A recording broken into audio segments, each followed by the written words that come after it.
Praise the Lord. Praise the Lord. Praise the Lord.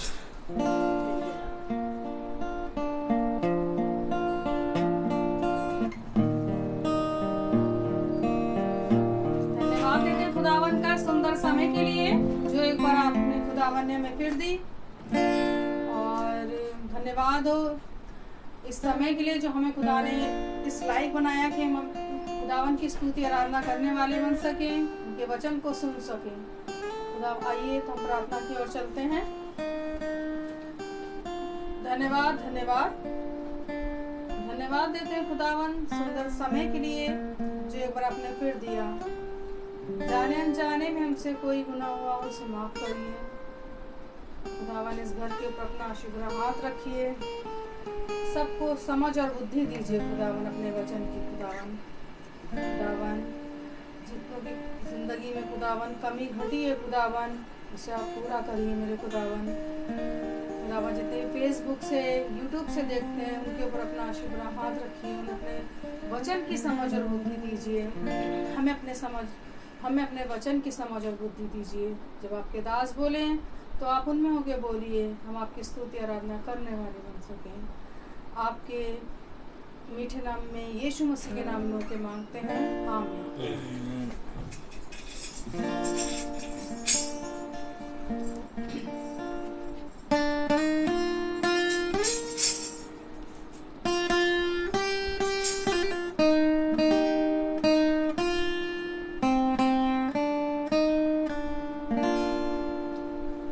अपने हाथों से बनाया है मुझे मेरे खुदा ने, अपनी सूरत में बनाया है मुझे मेरे खुदा ने।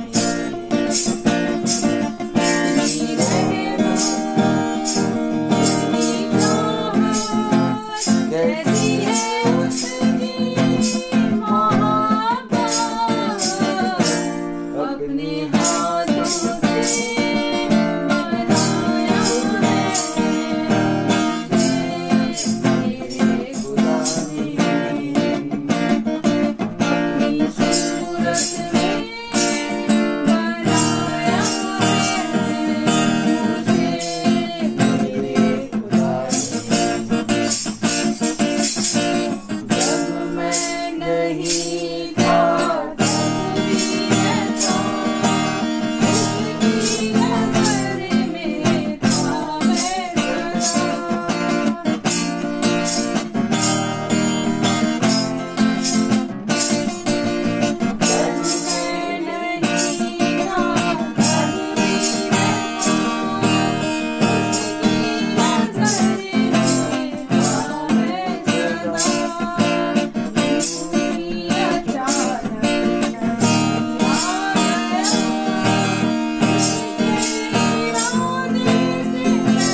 लॉर्ड। हालेलुया। एक बार फिर खुदा ने हमें और आपको ये पवित्र समय, ये दिन दिया। धीरे धीरे हम अपने पिता के निकट आते जा रहे हैं।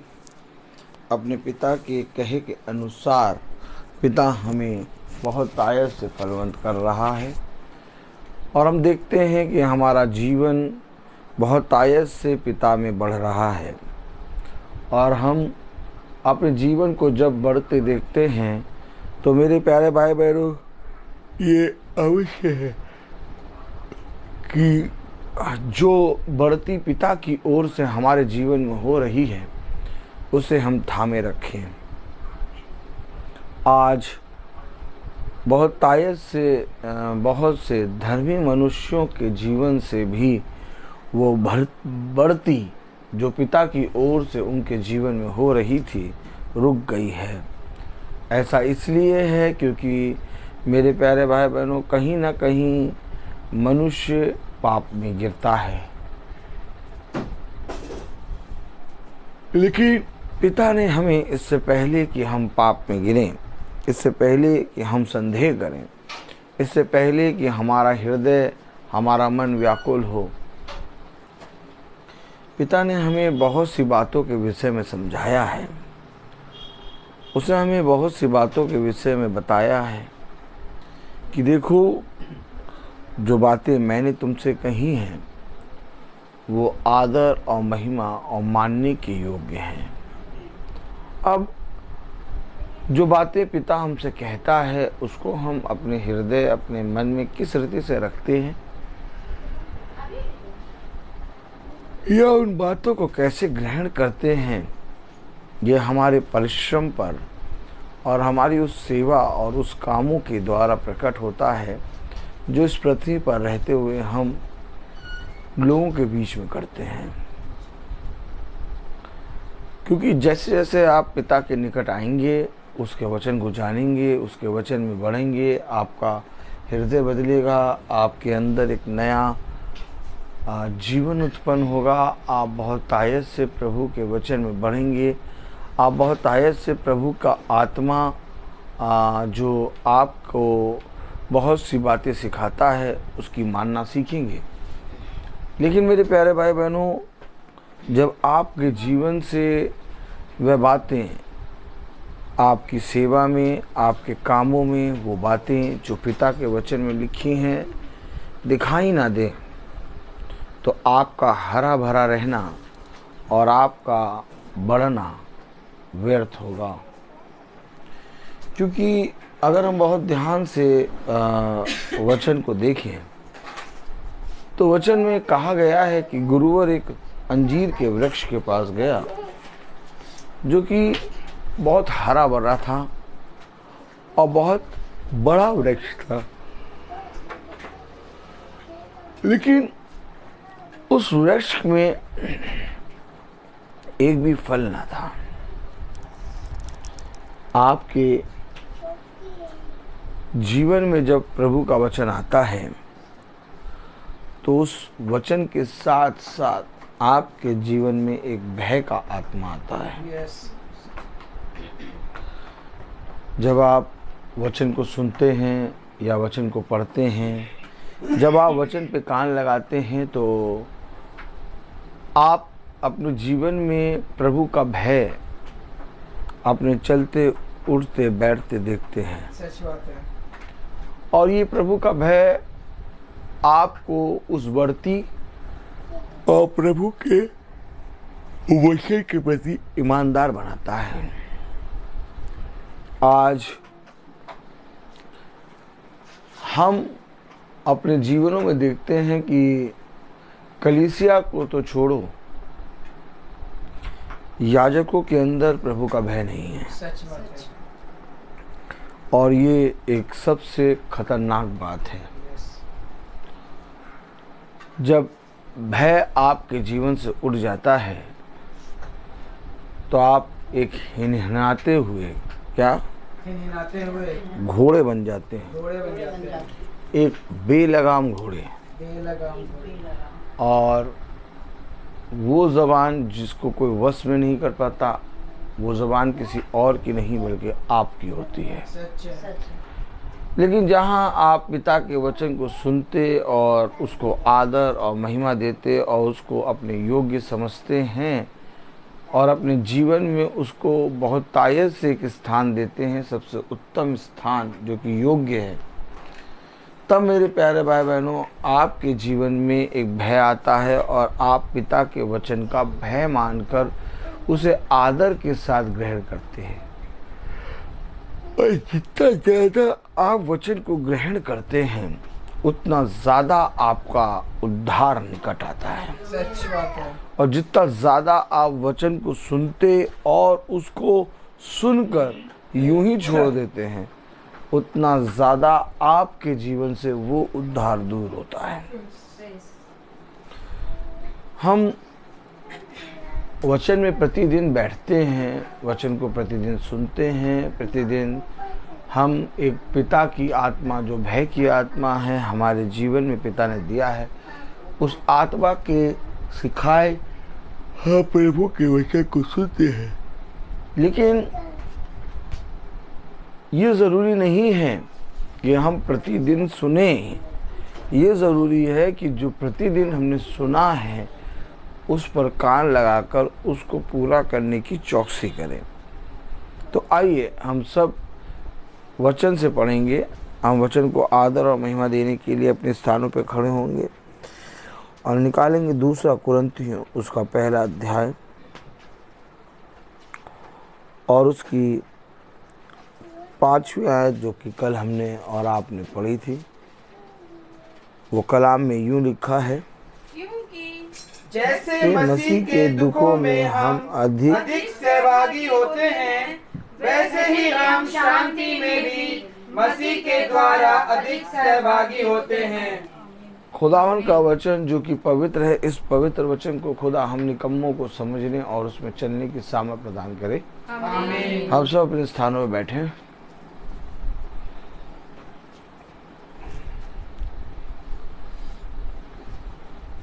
देखो मैं तुझसे सच कहता हूं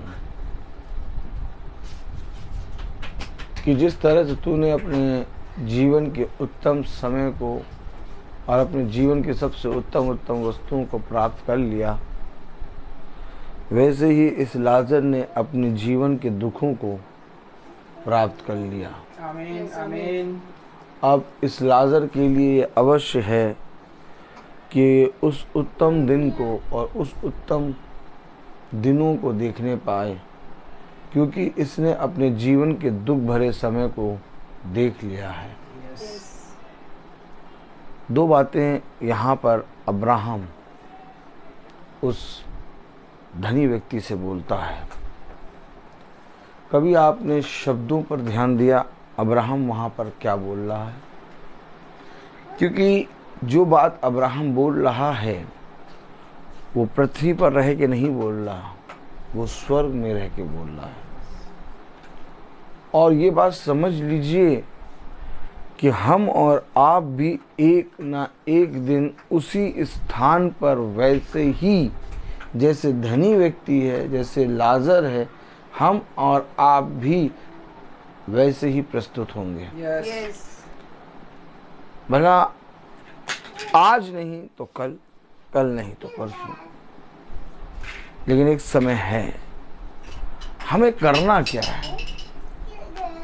क्या करें हम अपने जीवन में? ऐसा क्या करें कि जब हम उस समय पर प्रस्तुत हों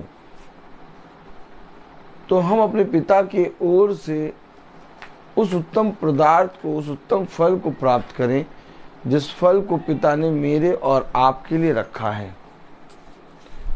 एक उत्तम फल है इस पृथ्वी पर खुदा ने मनुष्यों के लिए रखा, और एक उत्तम फल है पिता ने अपने पुत्रों के लिए स्वर्ग के राज्य में रखा है। आमीन। अर्थात एक उत्तम फल ये है कि जो पृथ्वी पर खुदा ने अपने शिष्यों और अपने लोगों के लिए रखा है, वो उत्तम फल ये है कि तुम पिता के उस दुख में सहभागी बनो। यस। ताली बजाएं। वो उत्तम फल है कि तुम पिता के उस दुख में सहभागी बनो। आमीन। आमीन। और जब तुम पिता के उस उत्तम फल जो कि इस पृथ्वी पर रखा है अर्थात दुख में सहभागी, क्योंकि कलाम में लिखा है ये पिता को भाता है। आमीन। आमीन। तो जब तुम दुख में सहभागी बनोगे, praise the Lord, praise the Lord, तो ये अवश्य है कि जिस तरह से तुमने इस पृथ्वी पर रहते हुए पिता के वचन में अपने जीवन में दुख उठाए, वैसे ही तुम स्वर्ग के राज्य में पिता के वचन के द्वारा सुख उठाओगे। आमीन। ये प्रतिफल आपसे आपका पति, आपकी पत्नी, आपका बच्चा, आपके बच्चे, आपका पड़ोसी कोई नहीं छीन सकता। सच बात है। कोई मनुष्य इस उत्तम फल को नहीं छीन सकता। इसलिए उसने कहा देखो इस पृथ्वी पर धन इकट्ठा ना करो जो कि कीड़े खाएंगे, काई लगेगी, चोर चुरा के ले जाएगा, बल्कि तुम अपने लिए जो धन इकट्ठा करते हो वो स्वर्ग में इकट्ठा करो। आमीन। आमीन। जहाँ ना कीड़े लगते हैं, ना काई लगती है, ना कोई चोर लूटता है, वहां पर तुम्हारा धन सुरक्षित रखा रहेगा। आमीन। तो कलाम में लिखा है कि एक सहभागी दुख में और एक सहभागी उसकी शांति और उसकी महिमा में। आमीन। आमीन। अब इसके लिए आपको करना क्या होगा? कलाम में लिखा 2 कुरिन्थियों उसका 1 अध्याय और उसकी 5वीं आयत में, क्योंकि जैसे मसीह के दुखों में हम अधिक सहभागी होते हैं, वैसे ही हम शांति में भी मसीह के द्वारा अधिक सहभागी होते हैं। शांति में भी मसीह के द्वारा अधिक सहभागी होते हैं। यिर्मयाह कहता है कि तेरा वचन मेरे लिए इस पृथ्वी पर हंसी का ठड्डे का कारण बन गया है। कोई मनुष्य तेरे इस वचन पर विश्वास नहीं कर रहा। जहाँ जहाँ जाता हूँ वहाँ वहाँ लोग मेरी हंसी उड़ाते हैं और लोग मेरा ठड्डा करते हैं, लेकिन इसके बावजूद यिर्मयाह पिता के वचन में बना है। आमीन। उसने कहा यदि मैं उसके सुसमाचार का प्रचार ना करूं तो मेरी हड्डियां मानो धधकती हुई आग है, और यदि मैं उसके सुसमाचार का प्रचार करता हूं तो ये मेरे लिए अवश्य है। आज जो बातें नबियों के द्वारा वचन में लिखे हैं उन बातों पर हमें मन लगाना होगा, क्योंकि कलाम में लिखा है 2 कुरिन्थियों उसका 1 अध्याय और उसकी 5वीं आयत में, क्योंकि जैसे मसीह के दुखों में हम अधिक सहभागी होते हैं। अब दुखों में कैसे सहभागी होते हैं? जैसे मसीह के दुखों में हम अधिक सहभागी होते हैं। मरकुस उसका 1 अध्याय, कैसे सहभागी होते हैं? मसीह के दुखों में हम सहभागी कैसे होते हैं? मरकुस उसका 1 अध्याय और उसकी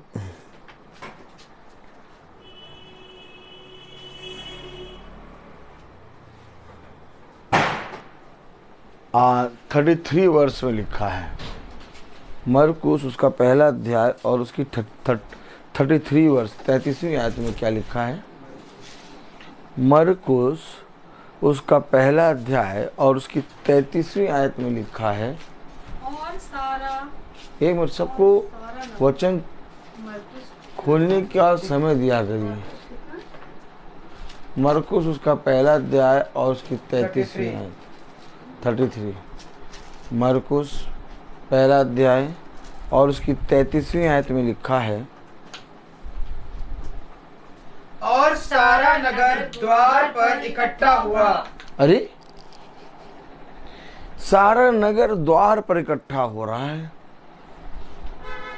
आज कोई इकट्ठा हो रहा है? नहीं।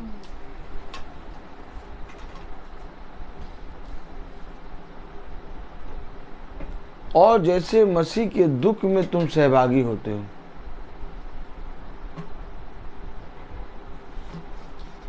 क्योंकि जब तुम इस पृथ्वी पर पिता की आज्ञाओं को मानोगे तो एक विरोधी की आत्मा तुम्हें पिता के आज्ञाओं को मानने से रोकेगा। और वो विरोधी की आत्मा कोई और नहीं बल्कि तुम्हारे शरीर है।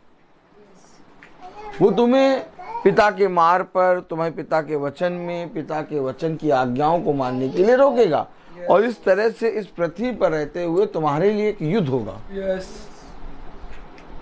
तो ये अवश्य है कि जब तुम इस पृथ्वी पर रहते हुए मसीह के वचन को जानोगे तो तुम्हें दुख को उठाना अवश्य है।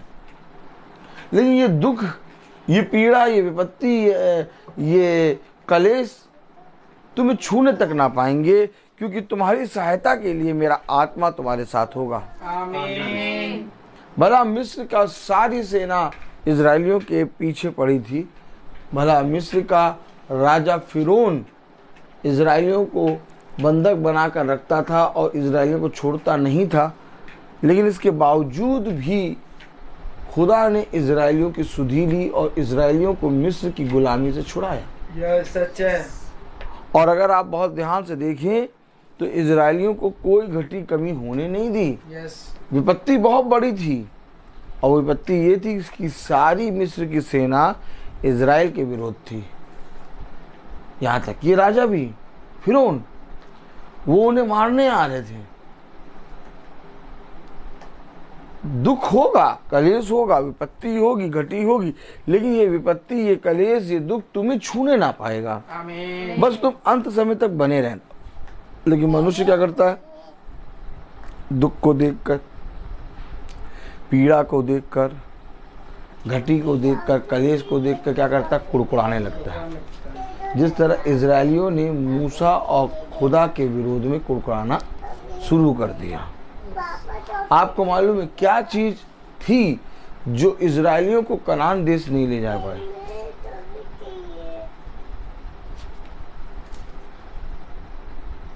केवल 2 व्यक्ति कनान देश गए। बताइए ऐसी क्या बात हो गई थी कि सारे इजरायलियों को खुदा ने मार दिया? उनका बोलना, उनके मुंह में पिता के विरोध बातें थी। एक बहुत बड़ी आत्मा उनके अंदर बैठी थी। उस आत्मा को खुदा ने बहुत तायत से हटाया, लेकिन तब भी वो उस आत्मा के साथ बने रहे। इजरायली बुड़बुड़ाने लगते थे। क्या करने लगते थे? बुड़बुड़ाने लगते थे। इजरायली बुड़बुड़ाने लगते थे, बोलने लगते थे, गाल बजाने लगते थे, कुड़कुड़ाने लगते थे। ये कुड़कुड़ाना, ये बुड़बुड़ाना, ये गाल बजाना उनको कनान देश नहीं ले जा पाए। सच। आज हम भी मीटिंग में आके बैठते तो हैं, लेकिन मीटिंग में आके बैठे इससे 5 और 10 मिनट पहले क्या सीन क्या होता है? ताली बजाएं। मीटिंग में आकर बैठते तो हैं, लेकिन मीटिंग में आकर बैठने से पहले 5 और 10 मिनट यानी 15 मिनट का पहले का सीन याद करिए। जब हम मीटिंग में आते हैं तो उससे 15 मिनट और 20 मिनट पहले का सीन क्या चल रहा होता है?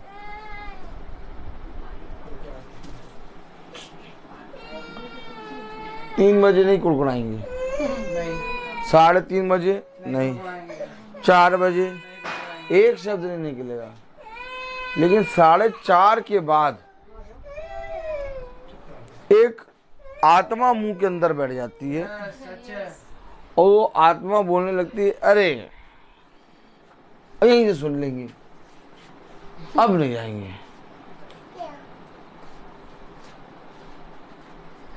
समझिए, समझिए वचन को।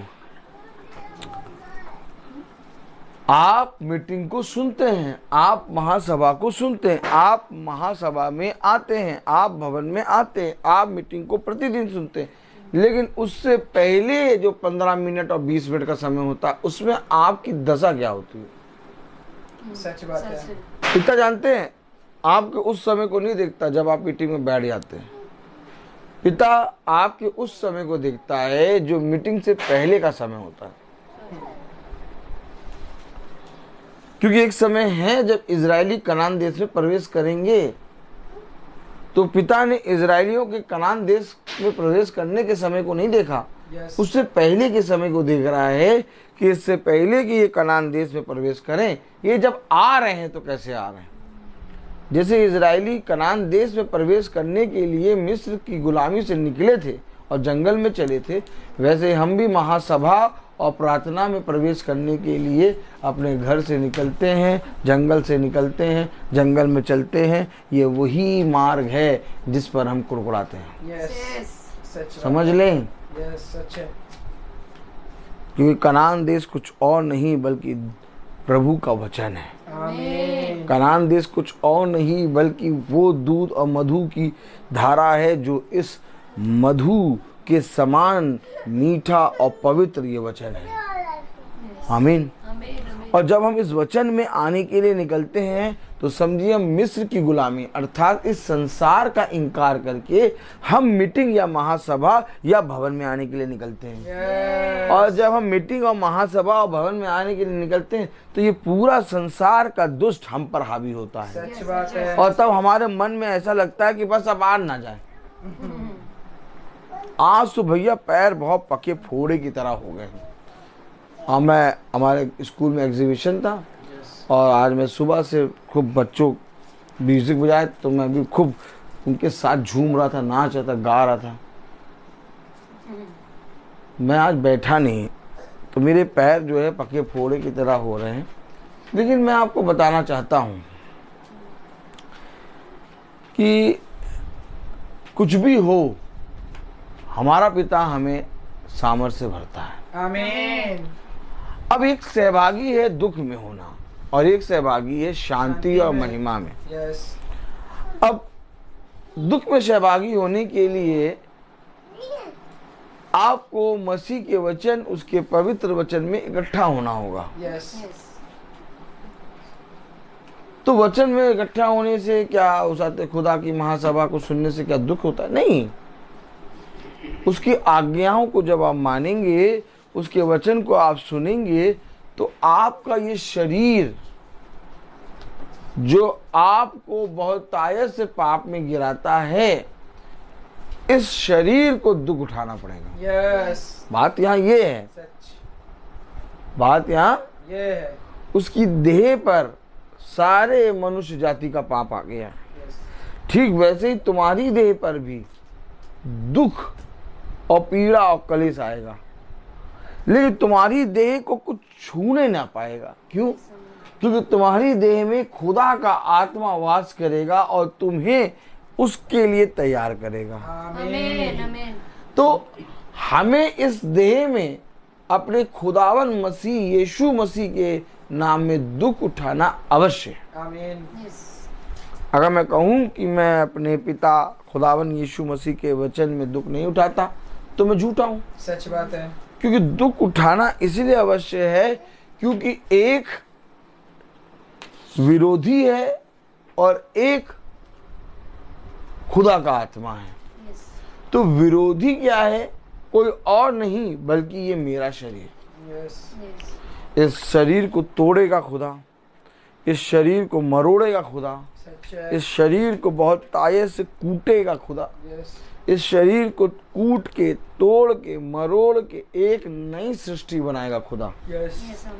और जब आपके इस शरीर को तोड़ेगा, मरोड़ेगा और एक नई सृष्टि बनाएगा, praise the Lord, praise the Lord, तो ये अवश्य है कि जब आपका ये शरीर तोड़ा जाए, मरोड़ा जाए और एक नई सृष्टि बने, तो ये अवश्य है कि आपको अपने इस संसार और संसार की वस्तुओं से मन को फिराना होगा। आमीन। आमीन। तब आपके इस संसार के प्रिय लोग जो आपके साथ प्रतिदिन रहते हैं, आपको बहुत तायत से पिता के वचन में चलने से रोकते हैं, आपको बहुत तायत से लुलु मॉल ले जाने की कोशिश करते हैं, आपको बहुत आयत से घूमने घुमाने ले जाने की कोशिश करते हैं, लेकिन वही लोग जो घूमने घुमाने की कोशिश करते हैं उन्हीं से आप कहें कि भैया चलो आज महासभा में बैठते हैं, आओ चलो आप भवन चलते, वो कभी हरगिज नहीं आएंगे। सच बात है। लेकिन वो एक काम जरूर करेंगे, वो आपको भवन या आपको महासभा में बैठने से रोकेंगे, क्योंकि एक आत्मा है। आज लोगों ने वचन को सुन तो लिया, आज लोगों ने वचन के नाम से अर्थात यीशु मसीह के नाम से प्रार्थना तो कर ली, लेकिन कभी भी उसके सहभागी नहीं हुए, कभी भी उसके सहकर्मी नहीं हुए, कभी भी उसकी परिश्रम में शामिल नहीं हुए। अगर वे परिश्रम और सहभागी और उसके सहकर्मी होते तो वे द्वार पे इकट्ठा होते, जैसा कलाम में लिखा है। मरकुस उसका पहला अध्याय और उसकी 33वीं आयत में लिखा है,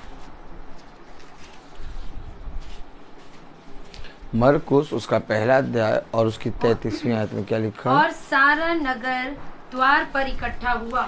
सारा नगर द्वार पर इकट्ठा हुआ। जाओ और जाकर देखो कि घर के द्वार पर कौन इकट्ठा हो रहा है। आज घर के द्वार पर इकट्ठा होना और नगर में इकट्ठा होना, घरों में इकट्ठा होना, घरों में पिता खुदावन यीशु मसीह के नाम से सहभागी होना, घरों में यीशु मसीह के नाम से सहकर्मी होना, घरों में यीशु मसीह के नाम से परिश्रम करना बंद हो गया। ताला देखा आपने? ताला, ताला देखा? ताला अलीगढ़ का ताला बहुत मशहूर है। और आज लोगों ने अपने घरों में इस सहभागिता को, इस परिश्रम को, इस सहकर्मी को बंद कर दिया, जबकि वचन में लिखा है मरकुस उसका पहला अध्याय और उसकी 33वीं आयत, ये बच्चे कुछ भी करते रहेंगे, इनकी तरफ दृष्टि ना करना, क्योंकि अगर तुमने इनकी तरफ दृष्टि करी तो समझ लेना कि तुमने पिता के वचन को तुच्छ जाना और अपने बच्चे को प्रिय जाना। सच बात है। ये बच्चे बढ़कर नहीं है हमारे लिए, हमारे लिए इस समय जो आया हुआ वो बड़ा है। आमीन आमीन। और वो है खुदावन यीशु मसीह। आमीन। क्योंकि इन बच्चों को तो हमने कभी देखा ही नहीं था, ना ही हम जानते थे कि मेरे कभी रूथ होगी, ना ही मैं ये जानता था कि मेरी कभी सृष्टि होगी। मैंने अपने खुदा के द्वारा इनको पाया है। आमीन। और जब खुदा का वचन आया है तो ये बच्चे अपना काम कर रहे हैं, इनको करने दो, जो कर रहे करने दो। अपने आप इनको पिता अपनी सामर्थ से भरेगा, इनको समझ बुद्धि देगा। तुम पिता के वचन में हो लो। अरे नहीं प्रभु, देखिए वो बात तो ठीक है, अभी तो मीटिंग चल ही रही है, अब मीटिंग चलने दीजिए, लेकिन हम यहाँ पर धीरे धीरे उसे आते हैं चटनी तो पीस दें, ताकि जैसे ही मीटिंग खत्म हो तो वैसे ही समोसा और चटनी रख देंगे आपके सामने। नहीं ठीक है, मीटिंग तो हो ही रही है, मीटिंग चल ही रही है, अब हम कोशिश ये कर रहे हैं कि बस उसे आते हैं जाके चाय चढ़ा दें। देखा आपने चाय की आत्मा? हाँ, चाय की आत्मा देखा आप? चाय की, हाँ आत्मा है चाय की। आप देखिए जब मीटिंग चलती है तो बहुत तेरे लोग, मीटिंग चल रही, उसके बीच में से उठ के चले आएंगे, चाय चढ़ाएंगे, बर्तन तैयार करेंगे, चटनी पीसेंगे, क्या कि जैसे ही मीटिंग खत्म हो वैसे ही इन्हें गरम गरम खिला दें। कैसे खिला दें? गरम गरम। चेहरा देखिए, गरम गरम। हेलो, यही आत्माएं हैं जो पिता के वचन को, जो बीज को, जो बीज बोने वाला जब छिड़कता है तो उसको चुग के ले आती है। इसलिए हम मिट्टी का एक कण है और हम एक भाप और एक फूल के समान हैं। और एक भाप, एक फूल, एक मिट्टी का कण कैसे पिता के वचन को समझ पाएगा, ये मुझे आप में से कोई जना बताए। अगर हम मानते हैं कि हम भाप हैं, अगर हम मानते हैं कि हम मिट्टी का एक कण हैं, अगर हम मानते हैं कि हम एक फूल के समान हैं, तो आप बताइए इतना सामर्थी वचन जो स्वर्ग के राज्य में भी समाता नहीं है, उस वचन को हम एक कण, एक भाप, एक फूल कैसे समझ पाएगा। ऊपर से वो फूल, वो भाप, वो कण जब मीटिंग हो तो चटनी बनाने चला जाए। ताली बजाइए, बोलिए। ऊपर से वो कण, वो भाप, वो फूल चाय बनाने चले जाए। ऊपर से वो कण, मिट्टी का कण, भाप, फूल, बच्चों को देखने लगे। तो कैसे इस सामर्थ्य वचन को ग्रहण कर पाएंगे? नहीं। हम बोलते हैं कि हम एक भाप के समान हैं, हम बोलते हैं हम मिट्टी का एक कण हैं, हम बोलते हैं कि हम उसाते हैं एक फूल के समान हैं। इतना छोटा सा जीवन है हमारा। कितनी पीढ़ियां, कितने बाप दादाओं और कितने युगों के बाद आज हम इस समय को देख रहे हैं। सच बात है। पीढ़ियां गिनने पे आइए तो देखिए बाइबल में कितनी पीढ़ियां लिखी हैं, आप काउंट नहीं कर पाएंगे। तो उनको, उन पीढ़ियों को देखकर हमें ये स्मरण आता है कि हमारी जो आयु है, हमारा जो इस पृथ्वी पर समय है, वो एक भाप है। सच में सच बात है। आपकी दृष्टि में होगा 80-90 साल, पूरे 100, लेकिन मैं आपको बताना चाहता हूँ ये एक भाप और एक फूल और एक ओस के समान जो सुबह में पड़ती है और किरण पहली मुड़ते सारी ओस चली जाती है, उसके समान है। तो एक दुख में सहभागी होना है। आप लोग दुख में सहभागी होने का मतलब समझते हैं गुड फ्राइडे। कौन सा फ्राइडे? Good Friday.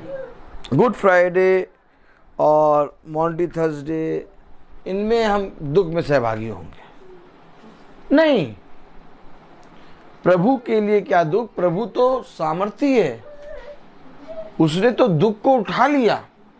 यस। लेकिन क्या तुम उस दुख को अपने शरीर में ले पा रहे हो? नहीं।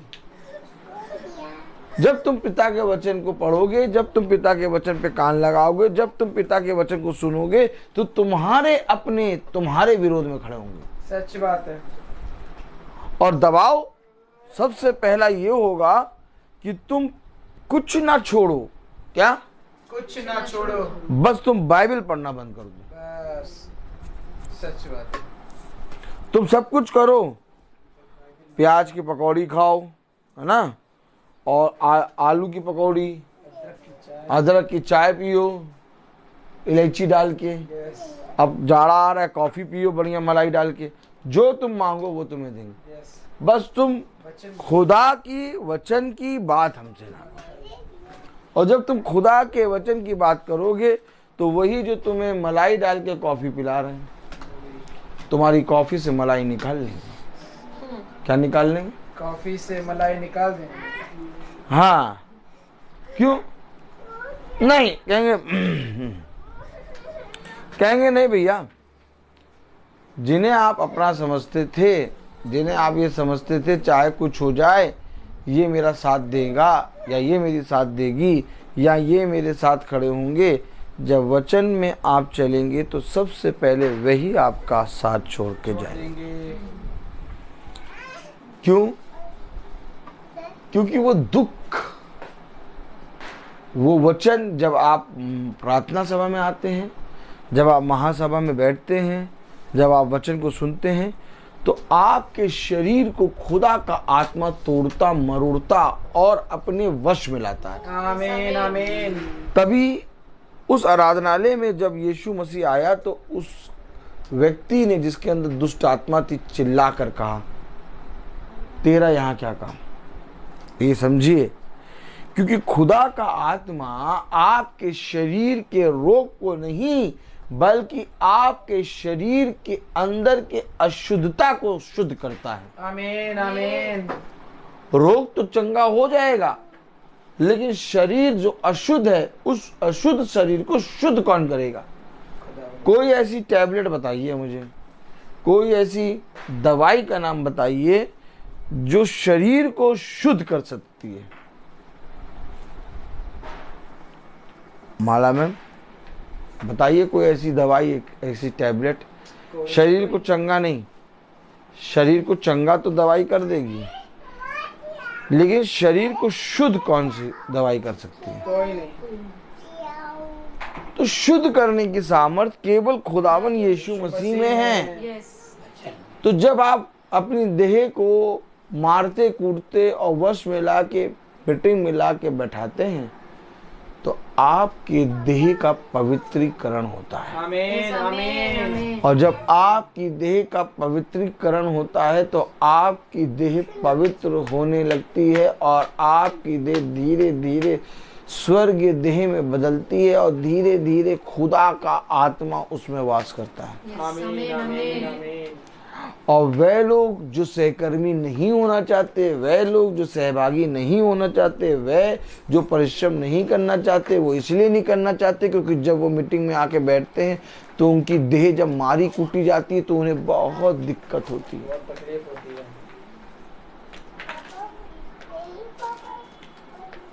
3 साढ़े 3 घंटे की पिक्चर में वो बैठेंगे, आराम से। लेकिन 1 घंटे 1.5 घंटे की मीटिंग में वो बैठ नहीं पाएंगे क्योंकि उनके फोड़े निकल आएंगे।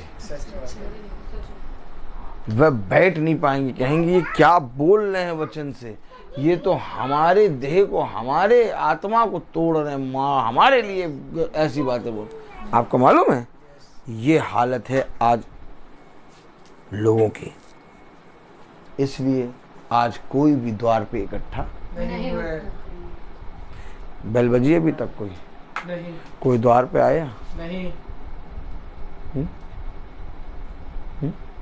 नहीं आया।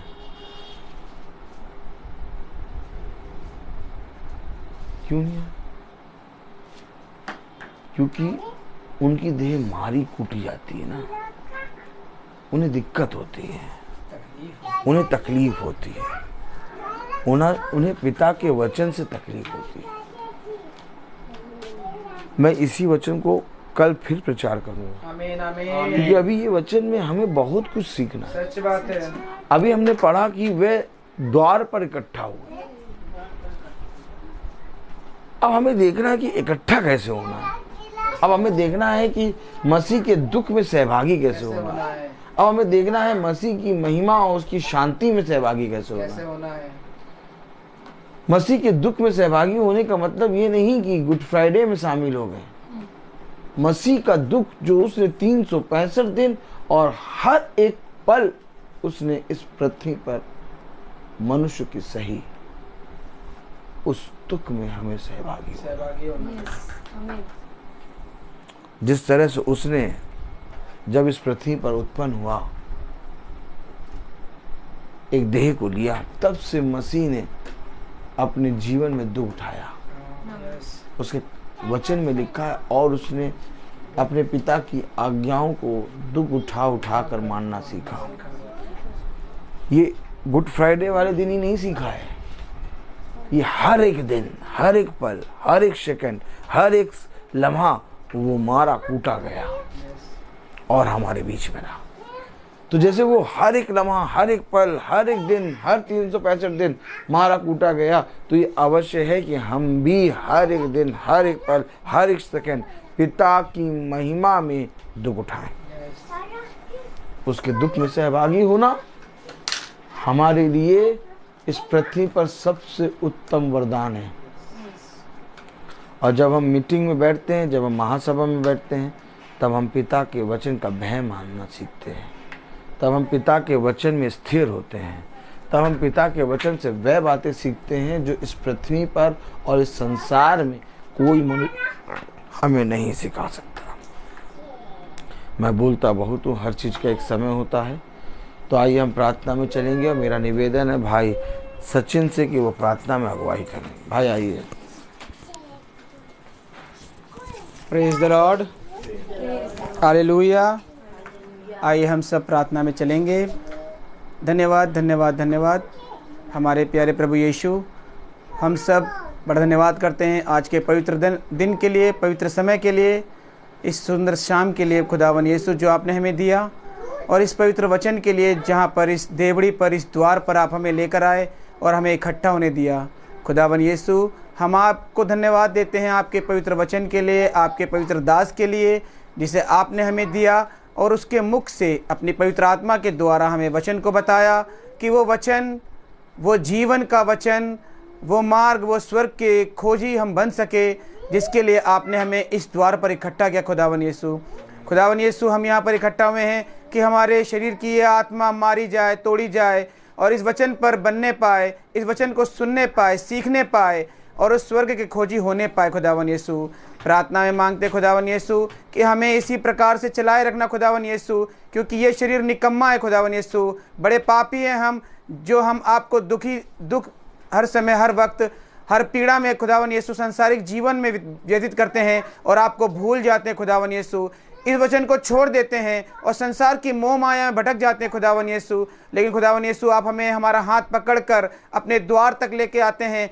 क्योंकि खुदावन यीशु आप यहाँ विराजमान हैं और आपके इस विराजमान जहाँ पर आप हैं खुदावन यीशु, वहीं पर आप हमें लेके आते हैं कि हम आपकी आराधना, आपकी स्तुति और आपकी महिमा को कर सके। खुदावन यीशु, आपके वचन को सुन सके खुदावन यीशु, और इस वचन को सुनकर अपने तक नहीं बल्कि अपने बच्चों, अपने परिवारों, अपने पड़ोसियों को बता सके और उन्हें भी खींचकर इस द्वार तक लाने वाले हो सके। खुदावन यीशु, विनती प्रार्थना में मांगते खुदावन यीशु, जितने भी लोग यहाँ एकत्रित है खुदावन यीशु, हम सबको अपनी आशीषों से भर दे खुदावन यीशु, कि हम भी आपके इस वचन को सुनने पाए, कि ये वचन में जो भी एक एक शब्द खुदावन यीशु आपकी पवित्र आत्मा में होकर आपके दास ने हमें बताया है, उसको हम समझने पाए और जानने पाए कि हमारा खुदावन यीशु हमसे क्या कहना चाहता है।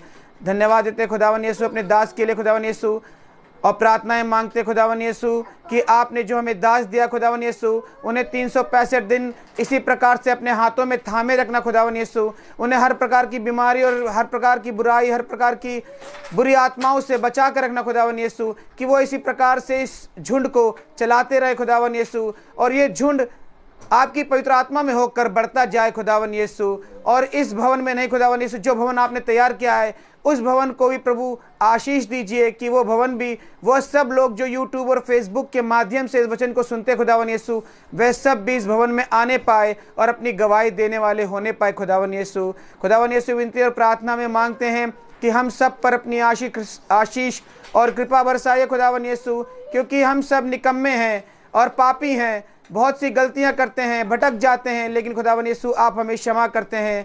हम पापी हैं खुदावन यीशु, और आपसे क्षमा मांगते हैं कि हमें क्षमा कर, हमें हर दुख मुसीबत से बचा खुदावन यीशु, हमें अच्छे अपने घर तक पहुंचाना खुदावन यीशु, जिस प्रकार से आप हमें अच्छे इस घर तक लेके आए खुदावन यीशु। हम सब पर, हमारे परिवारों पर जो बीमार हैं, जो यूट्यूब और फेसबुक से देख रहे हैं खुदावन यीशु, उन सब पर भी अपनी आशीष और कृपा बरसाइए खुदावन यीशु, कि वो जिस भी बीमारी में है, जिस भी दुख तकलीफ में खुदावन यीशु, उन सब को चंगाई मिलने पाए, उन सब को आशीष और बरकत मिलने पाए खुदावन यीशु। हम आपसे विनती और प्रार्थनाएं मांगते हैं, हमें इस वचन के लायक बना खुदावन यीशु, कि इस वचन में हम हर वक्त, हर समय इस वचन के द्वारा अपने जीवन को जीने पाए।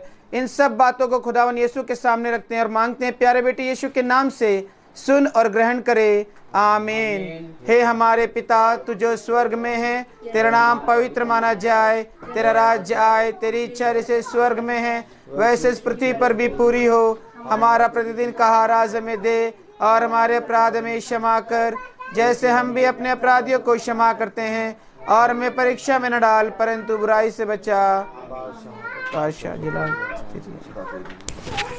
अब हमारे खुदावन यीशु मसीह का फजल, खुदा बाप की मोहब्बत, पाक रूह की रिफाकत और शराकत हम में से हर एक विश्वासी जन के साथ अब से लेकर अनंत काल तक होती रहे। आमीन। धन्यवाद धन्यवाद धन्यवाद, सारे आशीषों के स्रोत धन्यवाद धन्यवाद धन्यवाद धन्यवाद, सारे आशीषों के स्रोत धन्यवाद, सारी आशीष आती ऊपर से।